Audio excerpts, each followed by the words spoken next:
One, two, three. Yes, pria sejati. Yes, yes, yes.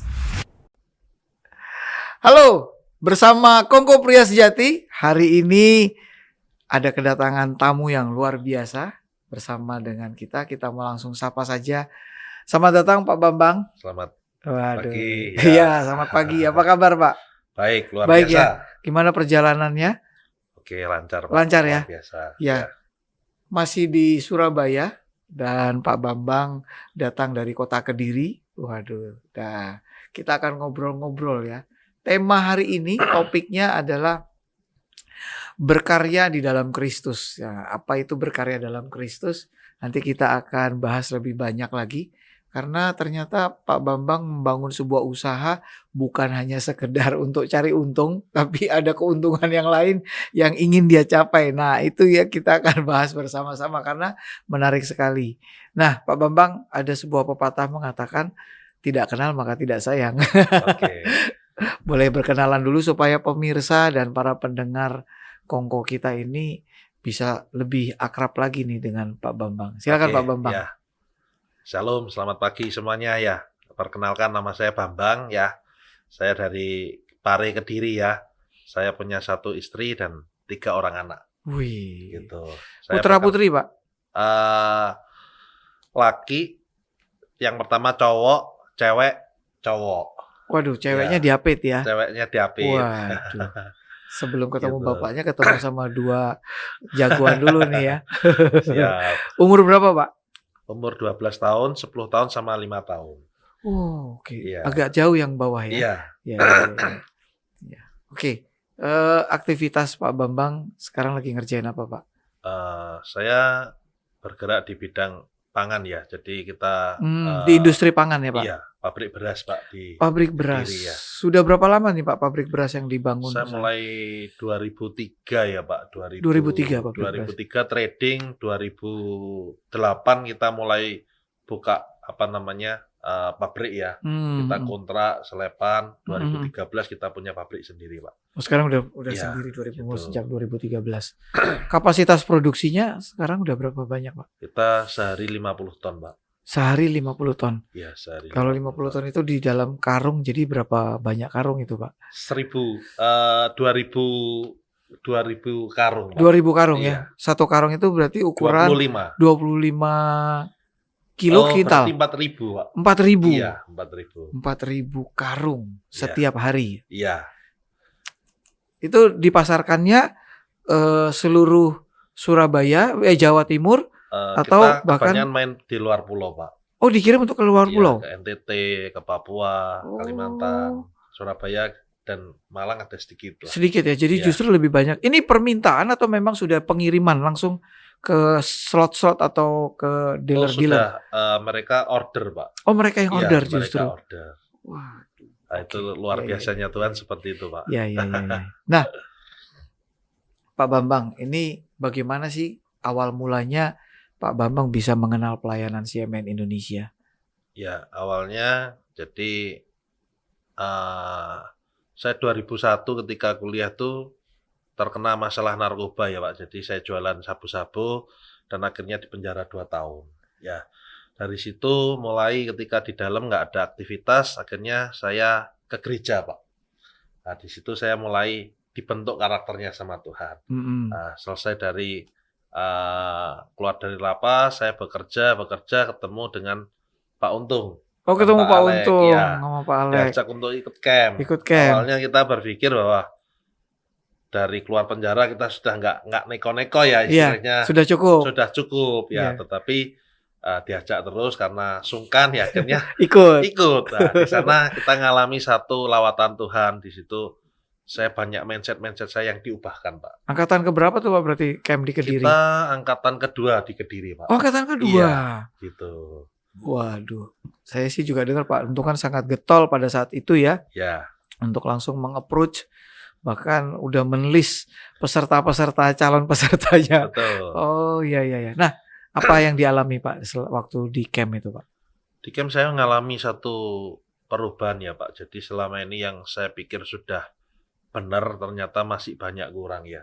Saat itu sudah berkeluarga atau masih Sudah berkeluarga. Sudah berkeluarga. Ya, di situ yang paling saya kena ya tentang hubungan dengan istri ya. Ternyata saya masih ego. Yang kedua, kadang masih main-main dengan dosa, Pak. Ternyata dosa ini nggak hanya efeknya cuman ke saya, tetapi Mhm. bisa ke anak. Mhm Ya, mhm. itu yang membuat saya berpikir hidup saya harus berubah.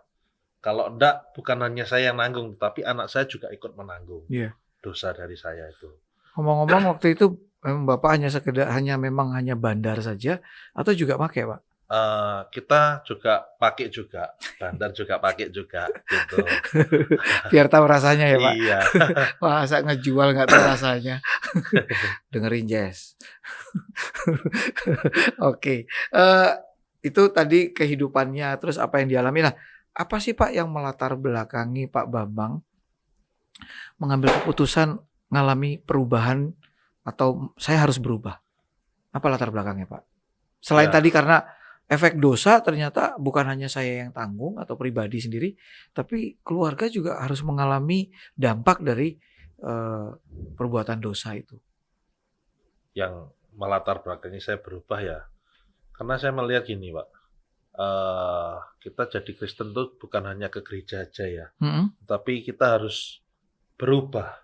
Karena saya melihat gini, Tuhan tuh begitu luar biasa atas hidup saya ya. mhm. Yang dulunya saya ibarat orang ngomong sampah, Pak ya, sampah masyarakat. Tuhan berkati saya begitu luar biasa. Saya melihat bahwa kalau ini bukan campur tangan Tuhan, saya nggak mungkin ada sampai hari ini. Itu Mhm. yang saya alami, justru karena itu saya rindu berterima kasih kepada Tuhan dengan saya ini berubah. Mengalami Ini, perubahan, ya hidup dalam mengalami perubahan. perubahan. Seperti itu. Nah, kan waktu ngalami perubahan dan ingin hidup di dalam perubahan tuh ada tantangan-tantangan yang Pak Bambang hadapi tentunya, baik dari dalam ataupun juga dari luar. Nah, gimana Pak Bambang menyiasati, mengatasi tantangan-tantangan yang juga tidak gampang, Pak? Karena bertubi-tubi tentunya. Ya, tantangannya justru terkadang eh, dari orang-orang terdekat kita ya Pak. Kadang ada statement nggak bisa berubah dan lain sebagainya ya. Iya, iya. Tetapi saya cuman pandang Kristus, Pak. Mhm. Ya, saya cuman pandang Kristus dan saya terus lakukan disiplin rohani, Pak. Terus melakukan disiplin rohani. Apa Betul. tuh Pak disiplin rohani yang terus Saya baca dilakukan? firman terus setiap hari supaya mindset saya berubah. Melalui firman saya tahu, Oh, oh ini benar, ini salah. ini yang dibilang pembaruan budi itu Pak ya? Betul, ya, Jadi perubahan bukanlah perubahan sampai terjadi perubahan, mulai dari mindset-nya ya. betul, betul. Gimana dengan komunitas, Pak? Nah, komunitas juga membantu ya. Saya dari sejak ikut camp ya itu diajak terus. Ya kita punya komunitas yang luar biasa ya. Ketika saya jatuh, ya saya eh, ngaku kepada mereka. Mereka doakan. Bahkan kadang ketika sebelum saya jatuh, contoh misalkan saya mau marah sama istri saya karena jengkel, ya saya telepon kadang Pak Alek, Pak Untung. Nah, di situ mereka kasih apa ya, sharing gitu ya. Melalui sharingnya saya disingkapkan bahwa oh itu proses dari hidup yang untuk memurnikan hidup saya. Jadi dikasih pengertian akhirnya bisa ngerem Betul, ya. betul. Nggak cepat ngomong tapi belajar untuk mendengar lebih lagi. Ya, Oh, iya iya iya iya. gitu. Gimana dengan hubungan dengan anak? Apakah memang juga ada problem pada saat itu sehingga harus dibereskan kah atau gimana? Oke, kalau hubungan dengan anak, puji Tuhan ya Pak, pada waktu saya ikut camp, itu anak masih kecil ya. Oh, masih Jadi, kecil-kecil ya? hal yang pertama saya lakukan ketika, saya pulang dari camp, saya Mhm. mulai belajar untuk mendoakan anak saya, memberkati, ya setiap hari Pak. Oh, setiap Ya, hari ya? bahkan anak saya yang setelah camp, istri saya hamil yang ketiga, itu saya doakan di dalam perutnya setiap hari Pak, sejak Wah, dalam kandungan. waduh, Seperti itu. ya ya. Pak, tantangan yang dihadapi khususnya bagaimana kan kalau narkoba ini kan jaringan, Pak. Ya, Pasti tentunya sebagai BD kan ada dalam grupnya nih. ya. Gimana Pak menghadapi tantangan itu Pak, khususnya setelah lepas? Oke. Setelah lepas, saya lepas semua kontak dengan teman-teman yang narkoba, Pak. Karena saya sadar bahwa kalau saya kumpul lagi, Pak, saya belum kuat imannya, saya belum bangun dasar yang kuat, Pak. Saya pasti jatuh lagi, Pak, di lubang yang sama. Nah, saya selama beberapa tahun saya enggak kontak, saya ganti nomor HP, ya. Saya bergabung dengan komunitas yang baik, Yang baru ya? yang roh harinya kuat, ya seperti itu tipsnya. Ya.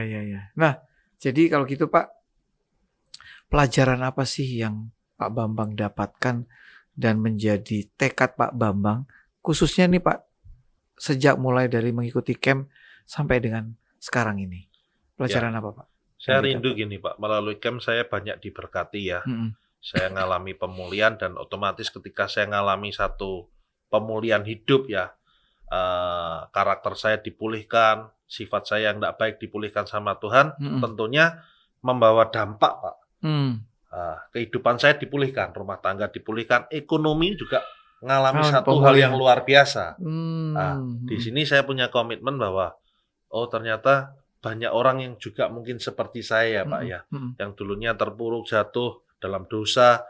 Saya rindu mengajak mereka untuk mereka juga ngalami seperti saya melalui perubahan-perubahan. Gitu Pak. Iya. Jadi itu yang pelajaran terpentingnya bagaimana bisa memberi dampak dan menjadi berkat buat orang lain ya Pak. Menarik sekali obrolan kita pada saat ini. Dan sekarang nanti kita akan masuk ke segmen berikutnya. Tapi kita break dulu ya.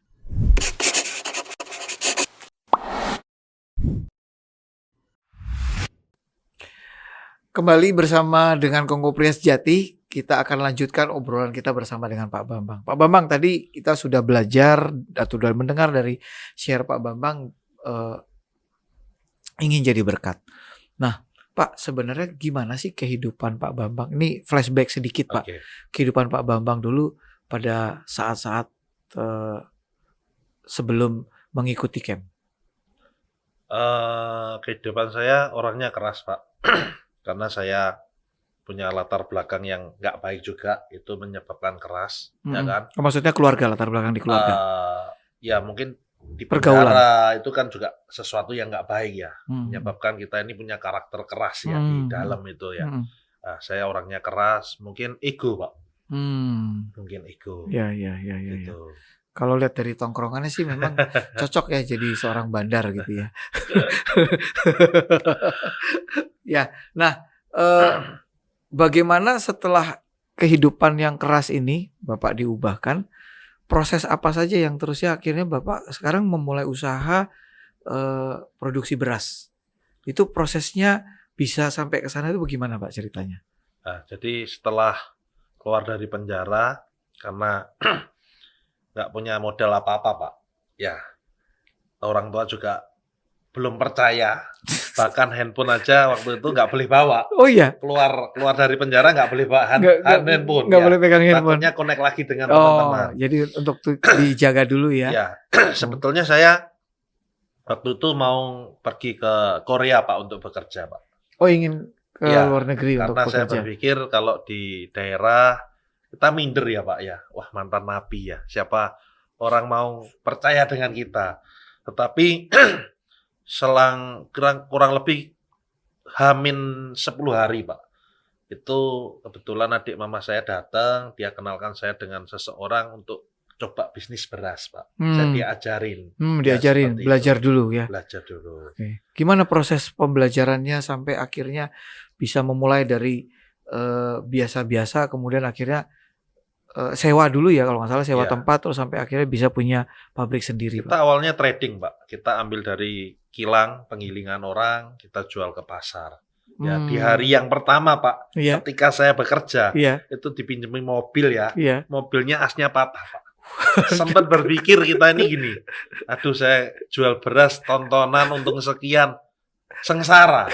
Jual narkoba 1 gram 2 gram kita dapat untung cepat. Nah, tetapi di situ puji Tuhan waktu itu istri saya ini sebelum pacar saya ini yang jadi istri saya dia ngingetin Pak. Sudah belajar untuk taat ya, setia. Ya saya puji Tuhan saya setia lakukan ya. Ketika hidup saya benar seperti yang tadi saya sampaikan, Tuhan buka jalan yang luar biasa. Apa yang nggak pernah dipikir, apa yang nggak pernah dilihat oleh mata, itu yang disediakan oleh Tuhan buat saya, Pak. Pak Bambang, pasti ada banyak pengalaman-pengalaman bersama dengan Tuhan, pilihan-pilihan yang Bapak buat akhirnya untuk hidup tetap dalam ketaatan. Nah, bisa ceritakan nggak beberapa pengalaman-pengalaman yang Pak Bambang alami, tapi itu menjadi sebuah momen yang membekas sampai hari ini, Pak? Tadi salah satunya as yang patah. Oke. Memilih untuk, wah kalau dulu jual narkoba lebih cepat. Ini saya harus bayar ini, harus beresin ini, keuntungan nggak seberapa. Nah, tapi Bapak memilih kan, nggak, saya mau tetap taat. Saya mau lakukan hal-hal yang benar. Karena dengan kebenaran justru saya akan menuai lebih banyak lagi. Nah, pengalaman-pengalaman apa lagi Pak selain yang tadi Pak? Saya pernah punya pengalaman gini, Pak. Satu ketika itu harga beras naik, Pak. Kita trading, ya. Satu ketika saya ini nggak punya modal, Pak, karena naik di kilang itu kalau nggak dibayar lunas, dia nggak, jadi dia harus bayar lunas dulu. ikut naik. Nah, satu ketika saya ini memberanikan diri untuk berhutang dengan orang yang akan saya store ini nih, Pak. Jadi minta Ya. ditunda dulu pembayarannya. Enggak, kita minta, kita sudah punya buyer, pembeli, Pak. Oh, sudah punya pembeli. Saya ngomong sama pembeli saya, tolong deh kamu utangin untuk saya tutup ini, karena barangnya kalau enggak dibayar lunas, dia akan ikut naik. Iya, iya. Nah, di situ ketika saya mau datang ke orangnya, saya berpikir, saya ini mantan napi di kota saya. Udah dikenal seperti itu ya Pak?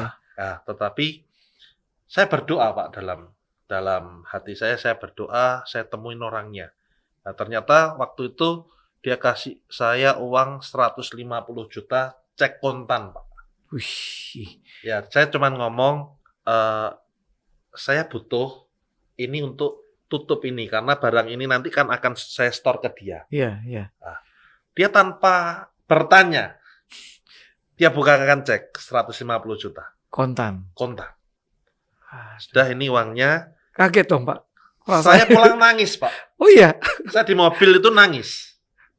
Saya cuman berpikir gini, saudara aja, Pak.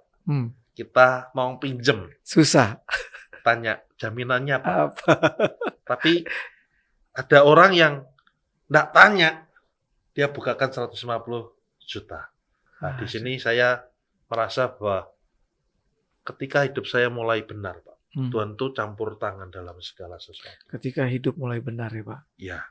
Nah, yang dibilang mulai benar ini apa sih Pak? Artinya apa yang dulu tidak dilakukan sekarang dilakukan? Ya, ya intinya gini, benar itu ya jujur, Pak. Jujur.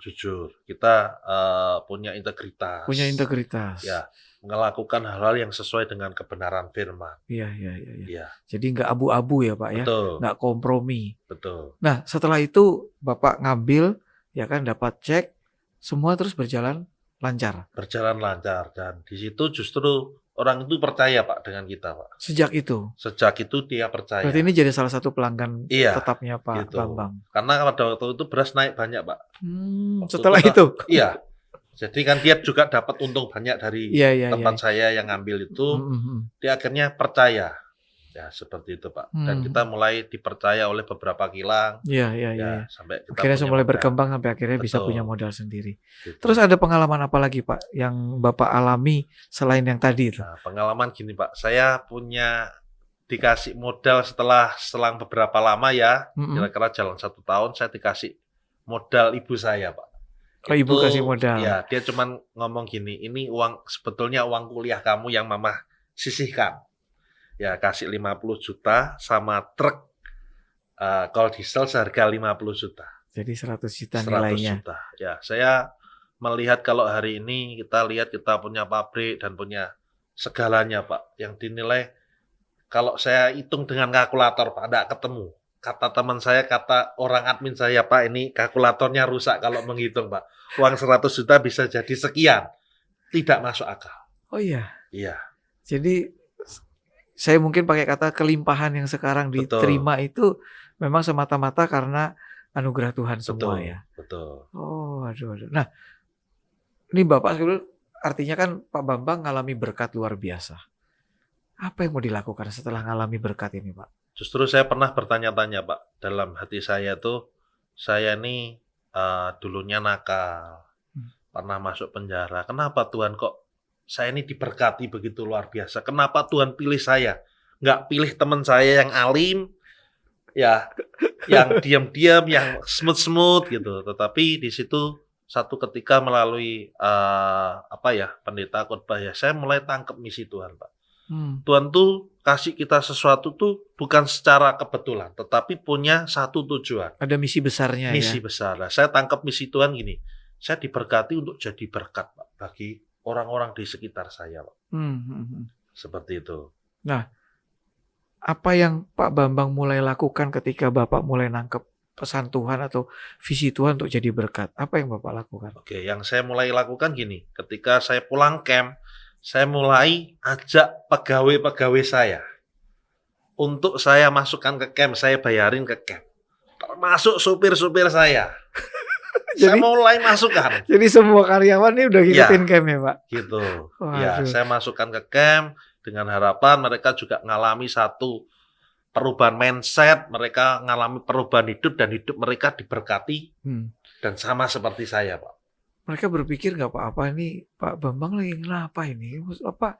Kan ini Kristen ya, Pak ya? Ya. Nah, mereka sendiri mungkin kan bukan dari golongan Kristen. Nah, Ya. gimana respon mereka ketika Pak Bambang bawa mereka untuk ikuti camp? Awalnya saya jelaskan, Pak. Oh, dijelasin dulu. Saya ngomong, saya ikut sebuah camp, saya ngalami satu perubahan yang luar biasa, dan saya rindu mereka untuk ikut. Saya jelaskan bahwa memang di camp ini memakai nilai-nilai Kristen, Simbol-simbol kekristenan. karena harus ada dasar yang jelas supaya nggak dipikir sesat. Tetapi saya ngobrol ke mereka untuk kamu ambil aja yang sesuai dengan kebenaran yang ada di dalam agamamu.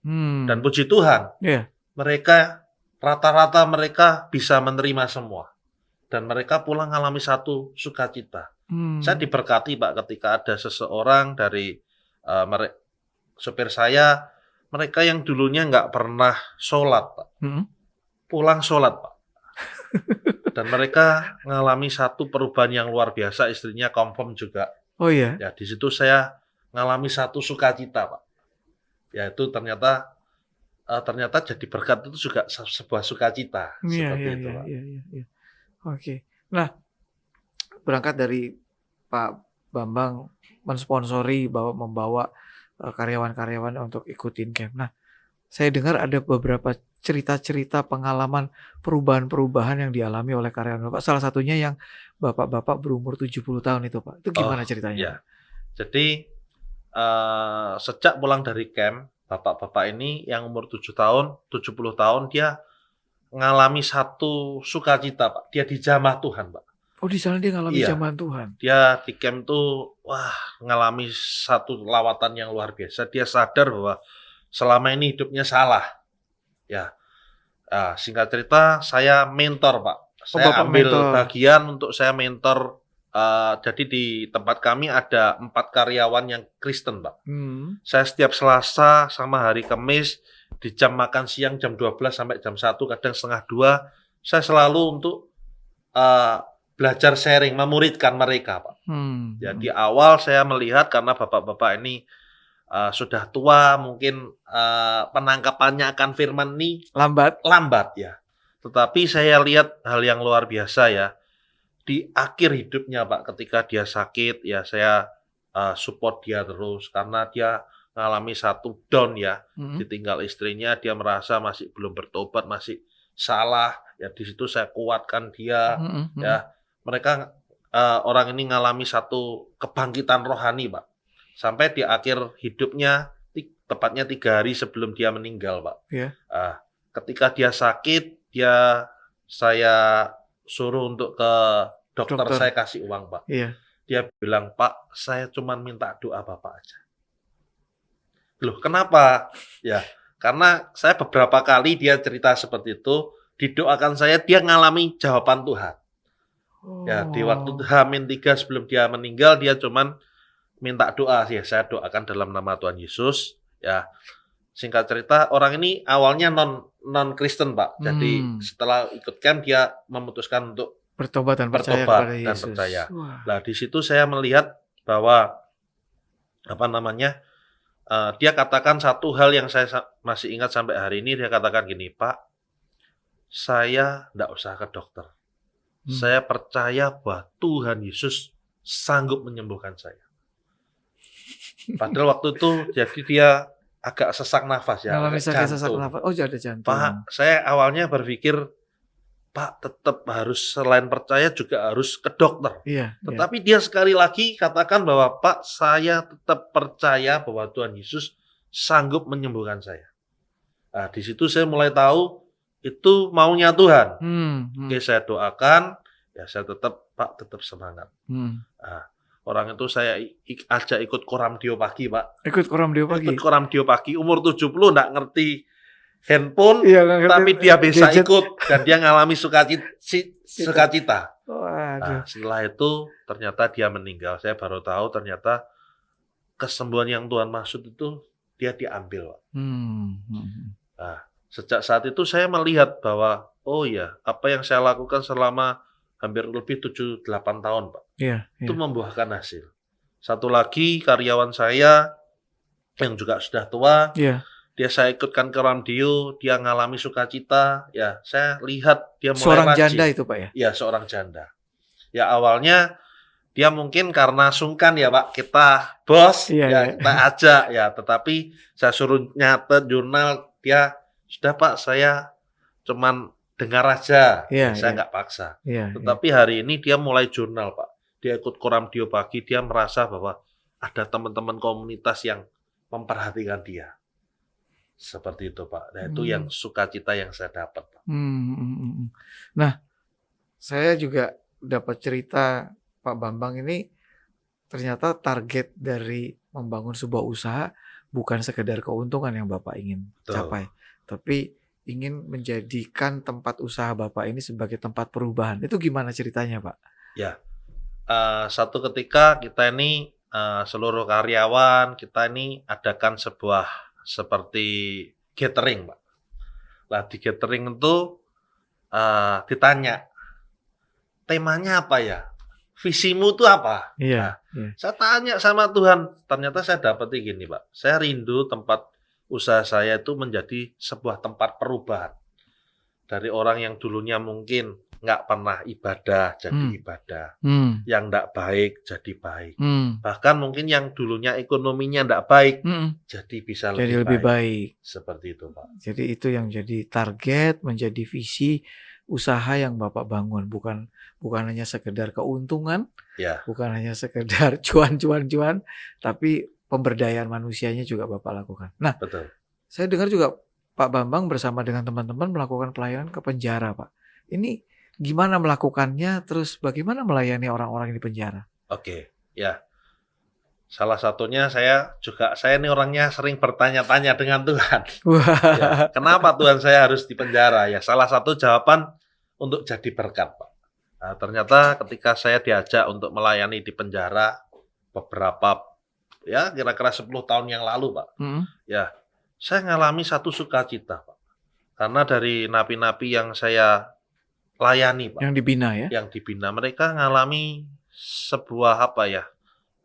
Ketika saya bersaksi, saya bagi hidup di sana, mereka ngalami satu sukacita dan pengharapan yang baru, Pak. Mereka berkata, seringkali, mohon maaf, ya hamba Tuhan, ketika dia cerita tentang masalahnya, dia cuma bilang berdoa. Ya, di dalam hati mereka mereka katakan gini, yo enak, ya mereka di luar cuma bilang berdoa, tetapi yang di dalam ini enggak pernah ngerasain dia gitu. Tetapi ketika saya yang notabene dulu pernah juga ada masuk di dalam ya? di dalam 2 tahun juga, mereka akhirnya bisa dapat nilai-nilai dari kehidupan saya, Pak. Dan itu jadi berkat. Gitu. Pak, apa ada nggak teman-teman warga binaan yang dilayani terus sekarang ngalami perubahan yang luar biasa dalam hidupnya? Ada, Pak. Ada. Ya, ada beberapa orang ya. Ya, jadi setelah kita layani mereka, ketika mereka akan keluar, kita catat, kita masukkan mereka ke camp, Pak. Awalnya seperti itu. Dari mereka masukkan ke camp, setelah itu kita ajak untuk berkomunitas, Pak, supaya mereka ngalami satu komunitas yang benar. Ya. Ya. Ada satu orang ya, Pak, kasus pembunuhan, dia kena 17 tahun, Pak. Ya, dia kena 17 tahun, dia ngalami awalnya minder dan lain sebagainya ya. Puji Tuhan hari ini ketika kita tarik mereka untuk ke camp dan kita muridkan, mereka sekarang bergerak di Young Men, Pak. Kegerakan Young Men. Jadi Anak-anak berkat, muda, jadi ya. saksi, dan mereka juga layani di penjara, Pak. Gitu. Ini kalau nggak salah yang kasus pembunuhan ya Pak ya? Betul, kasus pembunuhan. Gitu. Dan saya dengar katanya ini anak dari seorang pendeta malah. Betul, Pak. Iya. Oke. Udah. Ya, kita akan lebih lanjut lagi nanti ngobrol-ngobrol bersama Pak Bambang. Apa yang menjadi target beliau, apa yang menjadi perencanaan yang sedang akan dilakukan oleh beliau. Tuhan Yesus memberkati, kita masuk ke segmen berikutnya.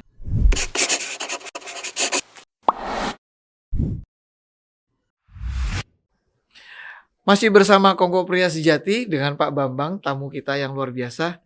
Ternyata beliau ya memang punya latar belakang dari narapidana kasus narkoba. Dan ternyata bukan hanya itu, Tuhan punya rencana yang sungguh amat luar biasa. Ya, beliau bukan hanya membina warga binaan yang ada di penjara, tapi beberapa karyawan juga mereka dibina secara khusus karena punya kasus yang sama. Gimana tuh ceritanya Pak Bambang? Ya, jadi sebelum ikut podcast ini ya, Iya. saya tanya sama Tuhan, Tuhan apa sih yang mau saya sampaikan untuk jadi berkat sih bagi teman-teman semuanya? Iya. Ya, kalau dari orang yang enggak punya jadi sukses, saya lihat beberapa list sudah banyak, Pak. Sudah Ya. ada cerita itu ya. Singkat cerita, Tuhan taruh di dalam hati untuk cerita tentang latar belakang saya seorang narapidana, Pak. Kebetulan kira-kira 5-6 hari yang lalu sebelum podcast hari ini, saya tiba-tiba kaget ya. Iya. Gudang saya, pabrik saya ini dihampiri polisi, Pak. Jadi beberapa karyawan saya ya yang bagian angkat-angkat ini Kuli-kuli. kena kasus narkoba, Pak. Jadi dia pakai double L, Pak, untuk doping katanya. Untuk doping. Nah, di situ saya semakin dikuatkan untuk saya berbagi hidup, Pak.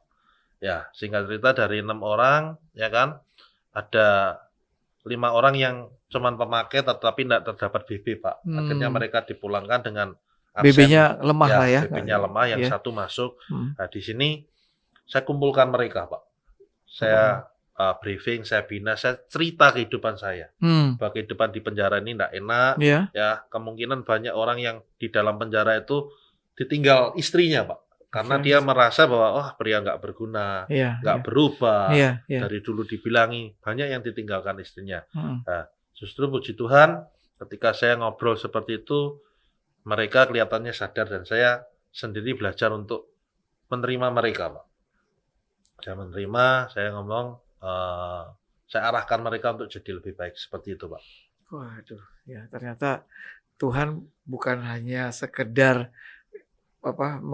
memproses Pak Bambang di dalam penjara pada saat itu, tapi ternyata juga setelah melewati prosesnya Tuhan jadi berkat juga buat mereka, jadi pembina buat mereka supaya tidak lebih terjerumus lagi. Betul. Nah, Pak Bambang, apa sih yang mau Pak Bambang sampaikan nih, ya kan, lewat podcast kita, khususnya buat para alumni-alumni yang sekarang mungkin juga lagi berjuang nih Pak, ya kan? Di dalam kehidupan mereka susah sekali mungkin keluar dari jebakan, susah sekali keluar dari kebiasaan-kebiasaan. Mungkin Pak Bambang punya tips-tips, punya pesan. Nah, mungkin juga buat para ibu-ibu ya, karena mungkin pendengar kita bukan hanya para alumni-alumni Pria Sejati, tapi juga mungkin ada ibu-ibu yang juga sedang berdoa buat suaminya yang tak kunjung belum mengalami perubahan. Silakan, Pak. Oke, seperti statement di belakang ini ya, pemenang bukanlah mereka yang nggak pernah gagal, tetapi mereka yang nggak pernah berhenti mencoba ya. Jadi saya sendiri pun dalam perjalanan hidup nggak mulus-mulus, Pak. Kadang juga ada gagal, Pak. Tetapi saya terus mencoba. Itu yang pertama. Ya, yang kedua, saya berjalan bersama Tuhan, Pak. Berjalan bersama Tuhan itu gimana, Pak? Artinya gini, saya setiap hari hidup, saya mulai baca firman, mau merenungkan firman setiap hari. Merenungkan firman setiap hari. Supaya apa? Mindset saya dirubah.